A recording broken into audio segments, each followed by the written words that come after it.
국민이 까마득히 몰랐던 독도 소송의 진실과 서울의 소리.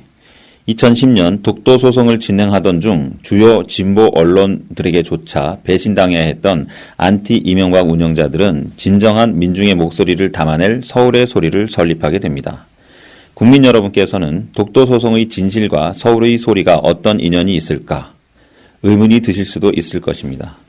지금부터 여러분들이 전혀 예상하지 못하셨던 깜짝 놀라실 만한 진실이 펼쳐지게 될 것입니다.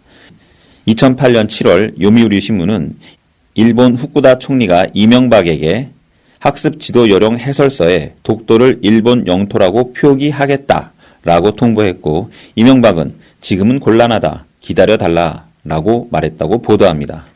보도 내용이 사실이라면 이명박은 헌법상 영토와 주권 수호 책무 규정에 위배돼 탄핵 사유가 되며, 일본은 이명박의 발언을 독도 침탈의 빌미로 삼을 것이 분명한 역사적으로 중대한 사건이었습니다. 청와대가 보도 내용이 사실무근이라고 밝히자 안티 이명박은 요미우리를 상대로 손해배상과 정정 보도를 청구하는 소송을 제기하게 됩니다. 독도 소송의 목적은 대한민국 법원이 일본 정부로부터 요미우리의 보도 내용이 거짓이라는 정식 답변서를 받아냄으로써 이후 일본이 요미우리 보도 내용을 독도 침탈에 이용할 수 없도록 사전에 차단하는 것이었습니다. 그리고 마침내 청와대와 일본 정부로부터 요미우리의 보도 내용은 거짓이라는 정식 답변서를 받아내는 데 성공하면서 독도를 무사히 지킬 수 있었습니다. 그러나 독도 소송이 한창 진행되던 2010년 봄, 경찰은 안티 이명박 대표가 수천만 원을 횡령했다는 허위 사실을 언론에 유포합니다. 이어서 마치 기다렸다는 듯 진보와 보수를 불문하고 경향신문을 제외한 모든 주요 언론과 방송에서 경찰의 가짜뉴스를 과대 포장해 대대적으로 보도합니다. 그 결과 2008년 촛불 집회 당시 25만 명에 육박했던 안티 이명박은 상당수의 회원이 탈퇴하면서 급격히 투쟁 동력을 상실하게 됩니다. 대우나 의료 민영화, 수도, 전기, 가스 민영화 반대를 외치며 이명박 정권에 가장 위협적이었던 거대한 민중단체가 가짜뉴스 하나에 순식간에 무너져 내린 것이었습니다. 그리고 안티 이명박이 힘을 잃자 이명박은 바로 4대강 공사를 시작하게 됩니다. 그 후 경찰과 검찰은 수개월간의 정밀하고 철저한 조사에도 불구하고 횡령 사실을 밝혀내지 못하자 카메라 대금에 관한 자료가 없다고 우기며 백은종 대표가 50만 원을 횡령했다고 기소합니다. 그리고 이례적으로 총 6명의 검사가 대대적으로 참여한 6년간의 기나긴 재판 끝에 안티 이명박은 무죄 선고를 받게 됩니다. 그렇다면 왜 주요 진보 언론조차도 안티 이명박의 해명 보도 자료를 무시하고 경찰이 가짜뉴스만을 일방적으로 보도했을까요? 당시 진보 언론들이 안티 이명박의 해명 자료를 제대로 보도만 해줬어도 안티 이명박은 건재할 수 있었을 건데 말입니다.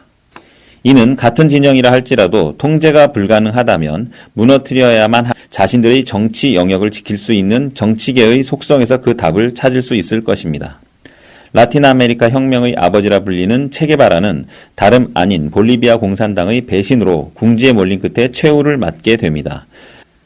볼리비아 공산당이 자신들의 기득권을 지키기 위해 순수한 혁명가 체게바라를 고립시켰던 것입니다.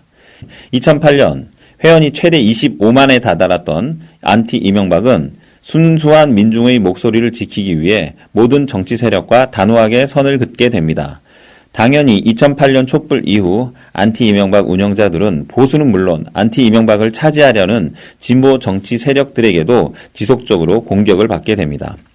역사 이래 최대의 순수한 민중단체이다 보니 정치 세력들이 침을 흘리지 않을 수 없었던 것입니다. 하지만 안티 이명박 운영자들은 모든 고난을 극복하고 2010년 독도 소송 무렵까지도 순수한 민중들만의 단체로 안티 이명박을 지켜나갈 수 있었습니다.